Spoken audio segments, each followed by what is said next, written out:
Selamat pagi Bapak, Ibu, dan saudara-saudari yang dikasihi Tuhan. Marilah kita mengawali hari kerja kita dan aktivitas kita dengan bersama-sama merenungkan firman Tuhan yang telah dipersiapkan oleh Ibu Pendeta Mary Christina Rungkat, MSI. Bahan bacaan kita pada pagi hari ini, Kisah Para Rasul, pasal 24 ayat 16. Sebab itu, aku senantiasa berusaha untuk hidup dengan hati nurani yang murni di hadapan Allah dan manusia. Judul renungan pada pagi hari, mandi hati. Sudahkah Anda mandi hari ini? Jika belum, mandilah dulu. Jangan lupa menggosok gigi ya. Menurut ide.tan.com, mandi memiliki banyak makna selain membersihkan diri dari debu dan kotoran. Mandi bermanfaat untuk menjaga sistem peredaran darah, meningkatkan imun, memperlancar sistem pernapasan, memperbaiki sistem pencernaan, dan meningkatkan kinerja jantung. Salah satu hal yang paling utama dalam mandi adalah air. Tanpa air, seseorang tidak bisa mandi. Semahal apapun merek sabunnya, sewangi apapun aroma sabunnya, semua tak akan berguna tanpa air. Air membasuhi diri untuk kembali bersih dan segar setelah mandi. Demikianlah kita melakukan rutinitas mandi minimal sekali sehari. Idealnya 2 kali sehari. Namun ada juga yang lebih dari itu.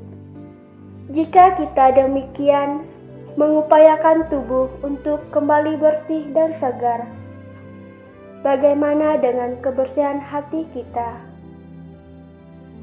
Sudahkah kita memandikan hati kita setiap hari? Kisah Para Rasul pasal 24 ayat 16 memaparkan pertanyaan Paulus di hadapan Felix, wali negeri Romawi saat itu.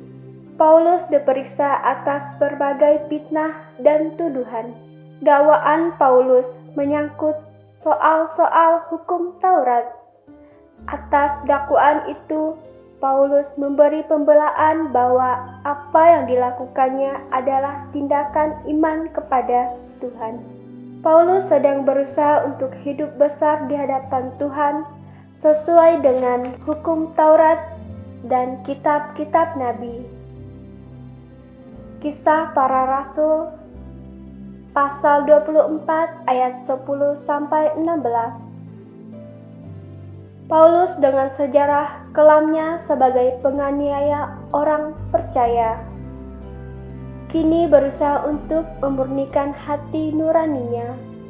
Usaha Paulus sukses besar bukan hanya untuk dirinya sendiri, tetapi juga untuk semua orang dan kita saat ini yang membaca surat-surat Paulus dalam Perjanjian Baru. Tidak ada manusia yang sempurna. Pasti ada kesalahan-kesalahan yang mencemarkan hati.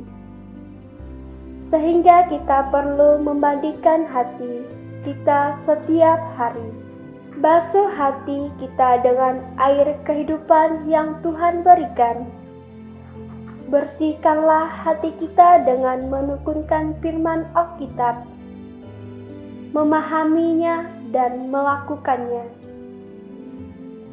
Lakukan ini dengan senang hati sebagai kebutuhan, bukan ketidakmampuan dan keterpaksaan kita.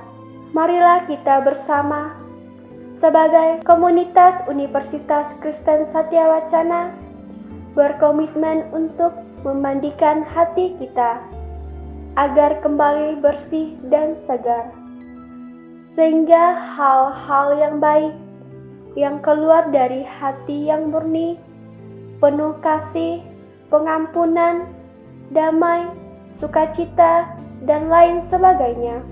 Selamat memandikan hati untuk kemuliaan Tuhan dan keterbatasan kita bagi orang lain. Refleksi kita pada pagi hari ini, hati yang murni mengeluarkan hal-hal yang baik dari bendaharaannya. Marilah kita berdoa. Ya Tuhan, mampukanlah kami untuk menjaga hati kami berkenan kepadamu dan sesama kami. Amin.